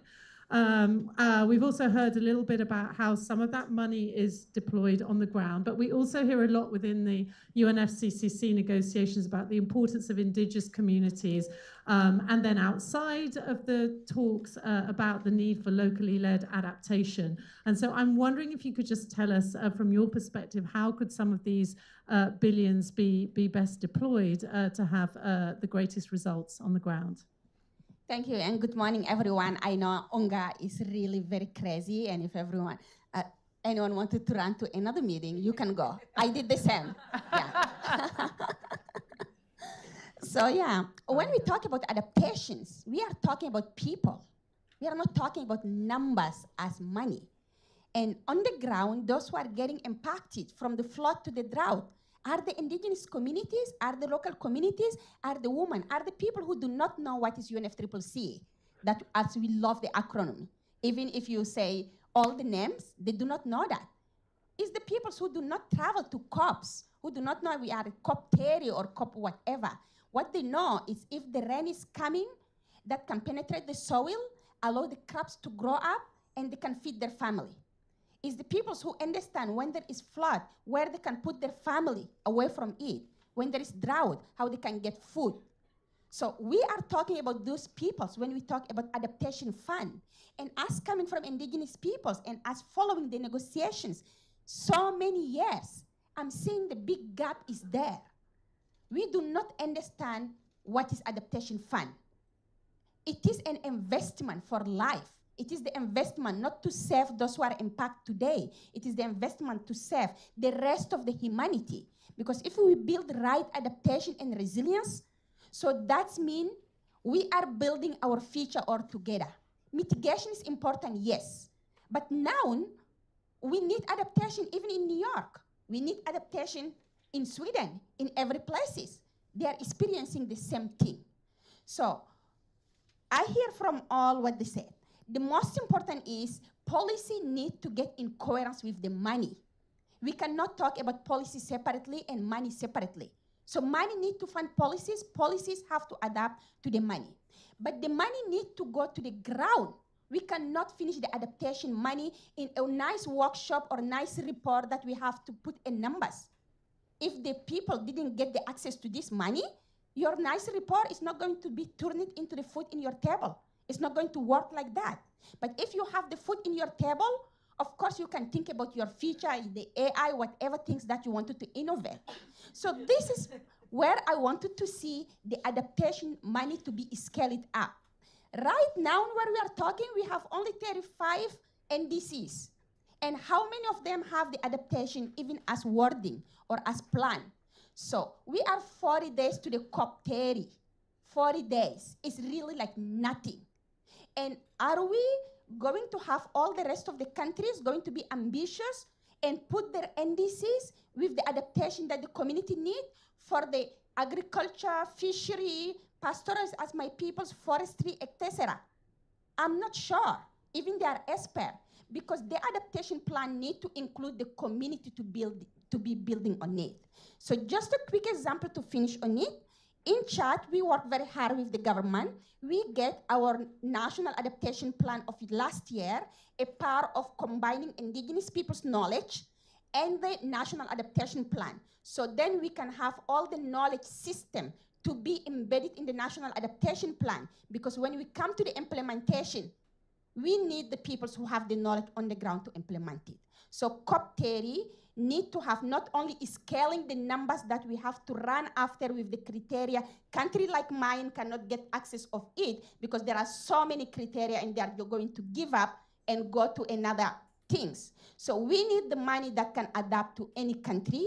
We need the money that can go to the community. So that means we have to create a direct access window to any adaptation fund, bilateral or multilaterals, or the private peoples who are giving from philanthropy, that the money go to the communities. And communities, even they cannot report back in the paper, but they know how to plant the trees. And we did that last week.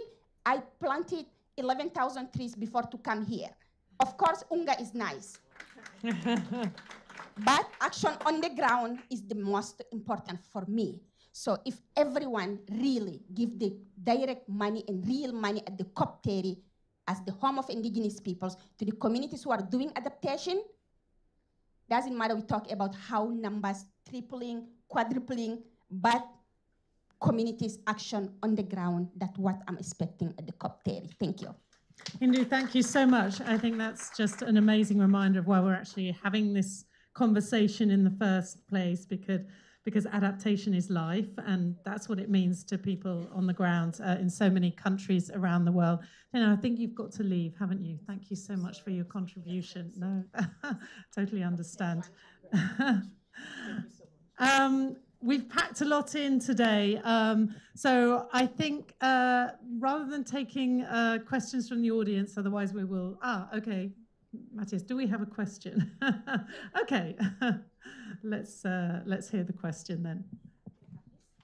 Is this from online? Yeah, and okay, great. I think we should also give the online viewers a possibility to ask a question. And Okay, it was sure. actually a question for you, because you mentioned that Ireland is acknowledging that the current commitments are ending.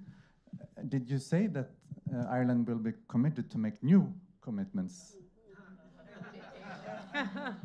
Yes, we can't skip that question. We'll obviously, like we've met all our commitments before. Let's see what the ask is. But obviously, Ireland is very clear on this. We believe in this. It's not a binary thing of put me on a question and say, give me a yes, no, now. We'll work through the appropriate systems. But to be honest, Ireland's never been found wanting on this. I think this might be a question for other people, and we look forward to asking them too. There are obviously going to be a lot of tough questions asked at COP30 or COP whatever, I think. That made me laugh. Okay, so just before we finish, because we have a final section to the program, I just wanted to ask all of our speakers who are still here, for you, what would be the most important development to come out of COP30 on adaptation? If you could just give me a very brief answer on that. Let's start with you, Hindu. I don't want to have COP30 to be another COP. I don't want to have numbers on the COP. I wanted to see an action, and I think everyone is eager to see action at the COP. So all the action agenda to be accountables of how much progress we did and how much less. And I wanted to really to show you this avant-premiere. This is avant-premiere. We are going to launch it tomorrow. Planetary health check. Last year, we have 6 boundaries out of 9 reached. This year, 7 boundaries are in danger because the ocean acidity, we reach it. We have only 2 who are in right direction. One is the ozone because we already know how to fix it. And another one is in danger. So we don't have time. We wanted to save our humanity. We have to act. There is no other way to get out from the COP30 without action. Otherwise, forget about the next COP that is coming. Everyone will be home, running to get how I can adapt, how I can save my people, not collectively at the international level. Thank you. Thanks, Hindu. Karen? Yeah, we say no more pledges, just action. What I'd want to see from the COP is the implementation detail becoming what's the, what's the only way I can put it is what is the glamorous, what becomes glamorous? Let's make implementation glamorous. How about that? Love that. Hope you're listening, Philip. Thanks. So I don't need to go detail, it's clear. Tripling adaptation finance. Yes. But I think more broadly, it's very important that this COP give us a hope, the hope to the process. It's very important that we are going back to the country where the multilateralism started. And there is a huge expectation all around. I come from a country, Nepal. You may have seen recently horrible pictures about what happened. Things are perfectly fine. I was still deciding whether I should travel or not, but it's perfectly fine back home. And that was the frustration of the youth to the system. Yeah. If we are not able to respond to what the youth, what the new generation are thinking about, I think the frustration will go much higher. So I think this COP has to really respond to what the future generations are looking for in terms of limiting the temperature rise, in terms of responding to the gap, and in particular the finance gap, and where we have come up with the idea of tripling adaptation finance. Thanks. Thank you so much. Minister. Yeah, make implementation glamorous again. Yeah, be careful. Yeah, no, I don't think it ever was, but maybe that's the trick to it. No, I think, look, I'm attending COP for the first time as a development minister. I go as someone who, despite never having been to COP, is a little bit wary and a little bit tired. And how do we actually change the narrative about what's going on? Because this is something that I've always taken away. The cynics are starting to win the argument in relation to the power of COP, in relation to the power of the UN, in relation of the power of the multilateral system. So how do we combat the cynics to say that all these discussions and all these affirmations and declarations and all these doubling, tripling, quadrupling of finances actually has an impact?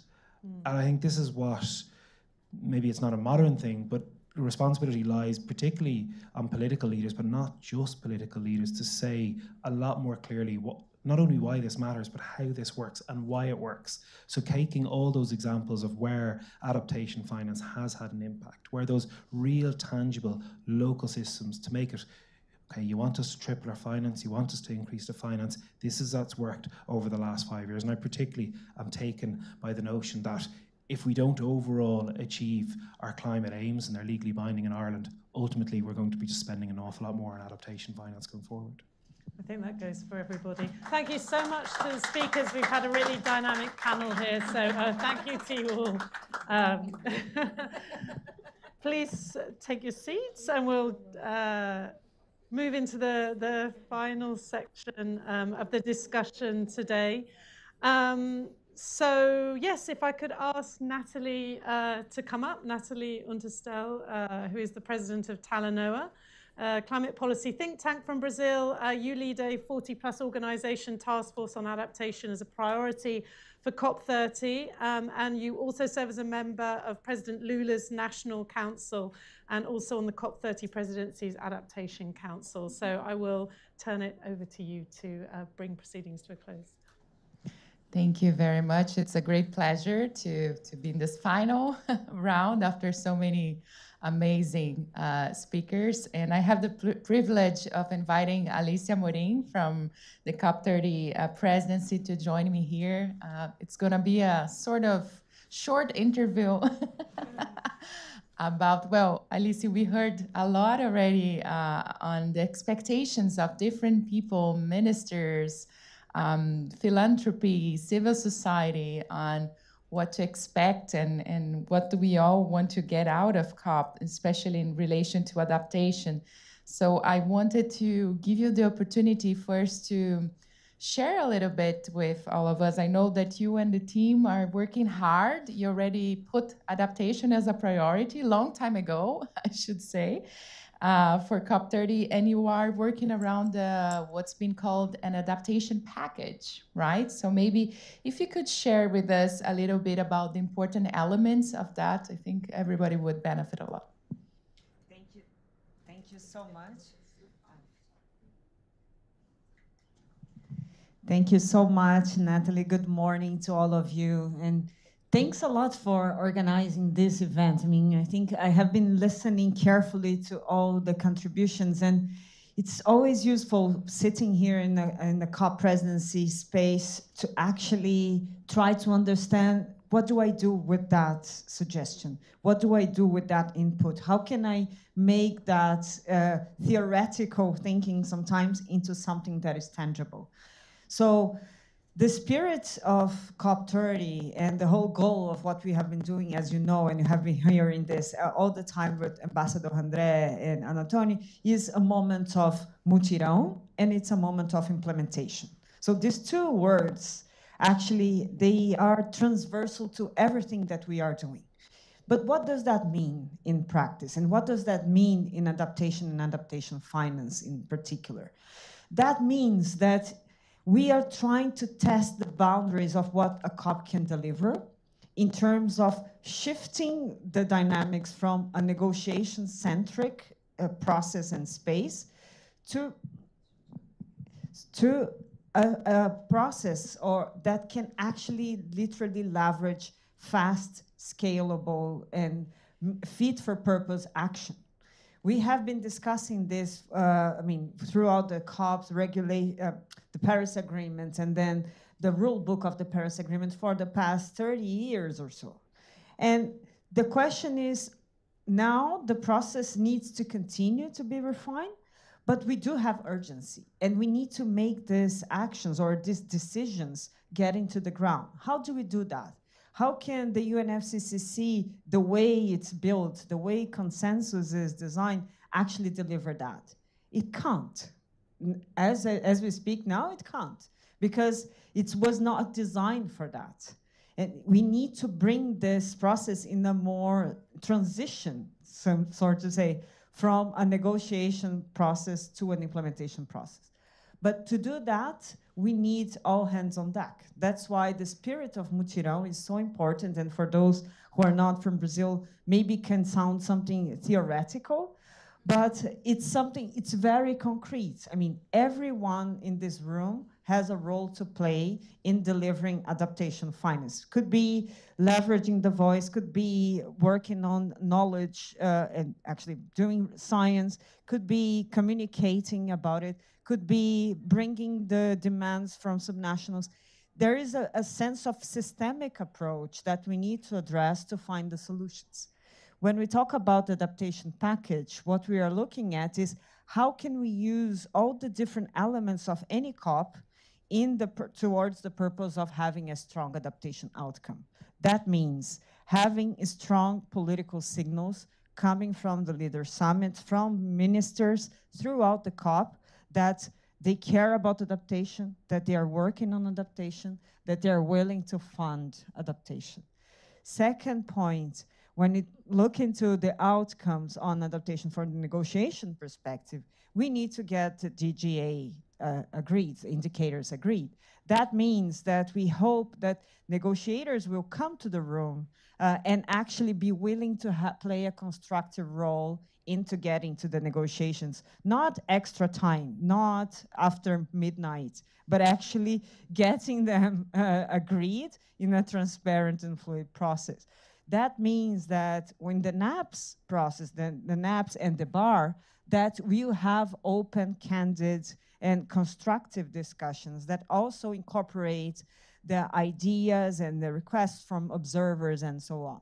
So when we look into the package from an action agenda perspective, you have been seeing that, and as we speak, there is an activation. One of the 30 activation groups of the action agenda are actually working on adaptation finance solutions.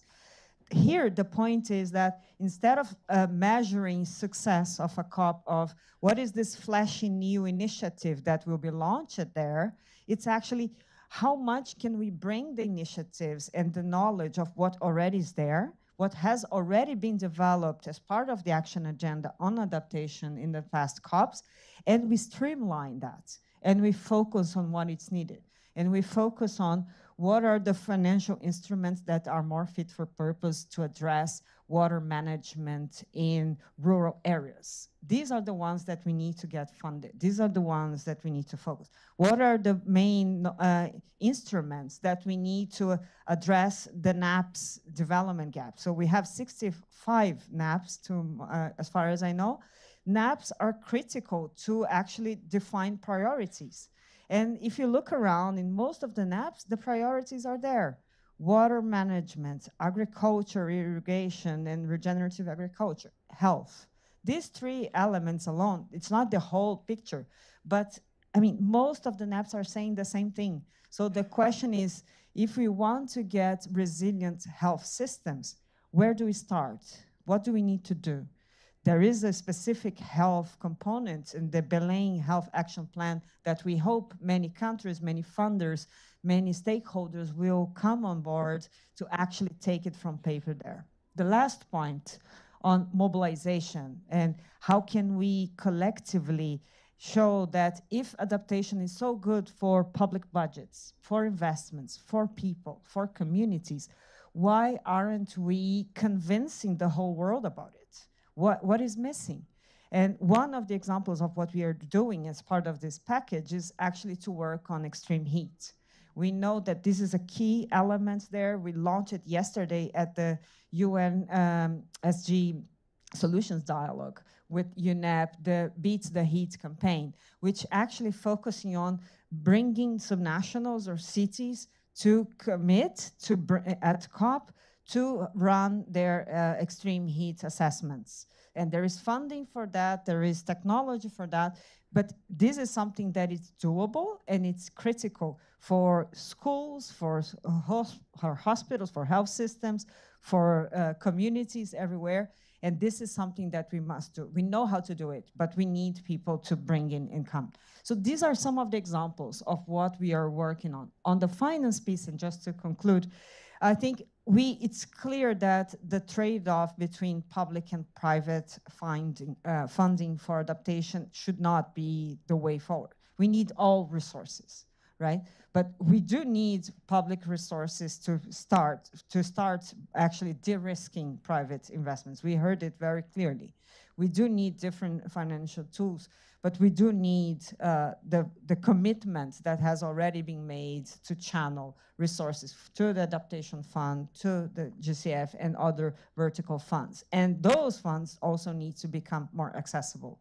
So I think we are expecting and stand ready to support all countries that are willing to use COP30 as a platform to show their leadership on adaptation finance, on adaptation planning, on adaptation delivery. I think that's all a COP presidency can do. I think it's really an open call to action and we stand ready to support. Thank you, Alicia. I think that's great. And I see some people kind of starting to clap, but okay, save it for the, the last question. But I think it's great to hear from you that, and with due respect to all other COPs and all other processes, but it's not a tick the box exercise. It's not like we got GGA, tick, that's it. No, of course not. So we are talking about the different streams, the different like political signals from the top, from the private sector, from cities. So I think that's really great. What I would like to ask you now is how are you looking to make adaptation more central to each COP going forward? Because we know the work doesn't stop in Belém, or we don't want to see it stopping in Belém. We want to be the beginning of adaptation, not beginning because it's been around for many years, but I think it's a new era. And we heard here before the representative Malcolm from Vanuatu talking about this is a new era of accountability, and I think it applies to adaptation too. So how are you looking to make it more central going forward? Well, the first thing is that we shouldn't lose sight that the ultimate goal is to implement the GGA, right? So this is our southern star, so to say. But how we do that, it's something that will take time. The main challenge, and I think Jay was saying this, it's how can we calibrate time, urgency, with actually understanding that it takes time to build capacity at the community level, to translate from national commitments and national planning processes to local levels. It has to take time, otherwise it's gonna take it won't be inclusive. And we need to make it inclusive. So the question is, if we have the urgency in this time, how can we work, let's say, in the next 5 years with the GGA implementation in a way that we have the systems that can accelerate and at the same time fit for purpose? How can we use the climate weeks better next year onwards to actually bring to the room not the people that are theoretically discussing adaptation, but those that are actually implementing, and we can make knowledge circulate faster? How can we make COPs more interesting for financial sector players so that they can come in and understand, okay, this is what NAPs are saying, this is what countries are saying, so what is my role there? So I think we need to work on the structures. The action agenda is basically working very much in having an accountability system to track all of that. This is as part of the 5-year action plan. And this is something that we'll need, we won't know all the full picture in Belém, I think, but we still have the next year or so where we still have the COP presidency along with COP31 to design this as we go. But the thing is, we need to make GGA a global collective goal in that sense. And we are not there yet. We hope in Belém people will start to understand that and bring that in. Great. So final question, what do you need from this community to support you in putting adaptation at the heart of COP30? Well, we need your ideas. We need your energy in terms of putting those ideas there. So COP presidencies can actually give you the stage, can give you the space, can you help bringing people together, but we are not the ones actually acting. So when we talk about action, moving from pledges to actions, it's actually about people literally doing the work. So bring the knowledge that is there, bring your commitments, bring your voices. I think we need to be louder on the adaptation front everywhere. You need to talk to the media, you need to talk with decision makers, with policy makers, you need to talk with finance ministers about what we are talking just here. I think we need to explode this conversation to this room, to a big, much wider audience. That will help us a lot, and we are here to support. Dito. Let me finish by thanking you, Alice, and also trying to summarize with, while I was listening to you, it came to my mind this quote by José Saramago, for those that can understand Portuguese, sem pressa e sem tempo a perder. No rush and no time to lose. I think that's the motto for all of us. And with that, I would like to hand on to Christina. Thank you. Thank you so much, Natalie. Thank you so much, Alice. It's my pleasure. I've got 2 jobs to do, and I have lots of people to thank, but I'll get to that for second. First, I want to offer an invitation. I think everyone here in this room and everyone joining online is here because you care about adaptation. You know it's a vital priority, and as we've just heard from the COP presidency, we need to increase the volume. We need to communicate that urgency with utmost clarity and urgency itself. And so it's an invitation to join the Adaptation Campaign Hub. In a second, we're going to put up a slide that has a QR code where you can join this campaign hub that was created to do just that, to raise the volume on adaptation, to be a shared resource with high-level, clear messages about how adaptation is for life. It's a vital priority. It's no longer a choice, but it's the heartbeat of development, of economies, of stability. And it must be financed fast and fair. So a lot of the key messages that we heard today are there. There's a number of different resources, reports, information about upcoming events, thought pieces. You'll see lots of Natalie's writing there, as well as others. And it's an invitation to send us your materials if you'd like to have it circulated and featured there. We created this hub to be a space for the adaptation community to really raise the volume on adaptation. And it's not just an online platform, it really is a community. We meet regularly to exchange intelligence, to hear about upcoming events, and really coordinate and gather together to amplify these really critical messages in the lead up to COP to harness the opportunity that we have. So there's an invitation. Please do sign up.